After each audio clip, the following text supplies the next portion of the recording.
Zaidi ya wamiliki wa viwanja 400 wanataka waziri wa ardhi kuidhinisha usimamizi wa mabadiliko ya mtumiaji, utangazaji na ugawaji wa viwanja vyao.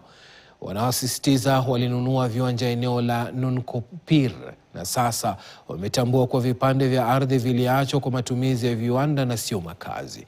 Wanasema mchakato unaosubiri sana ulio na maana ya kuwapatia hati miliki umepigwa nyonge pale Block A na B. Wanasema mpango wa awali wa maendeleo ya Nunkopir miaka ya 1970 na 1980 ulikuwa na kibiashara na kupanda tu.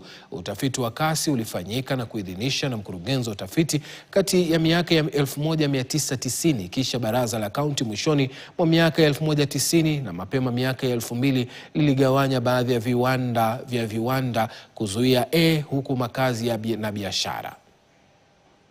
Tulinunua plot na bila ya kujua tukakuta hizo plot zilikuwa industrial, na sasa tumekuwa tukisukumana na hiyo mambo ya kupata lease title, lakini tukasukumana na leo hii tulikuwa kwa mkutano, maana wenye tulituma Agila mambo imekuja ikagonga mwamba, na sasa tunaomba kaunti ya Kajiado watusaidie penye tunaweza pata hizo lease, maana inatupea kisugumukuti.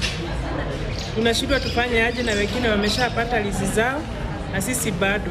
Hivyo ninatuma ujumbe kwa county government ya Kajiado watushughulikie tuweze kuwa na lease zetu ndio tuweze kudevelop plot zetu. Umoja wa upinzani nchini umeendelea na ziara zake za kisiasa maeneo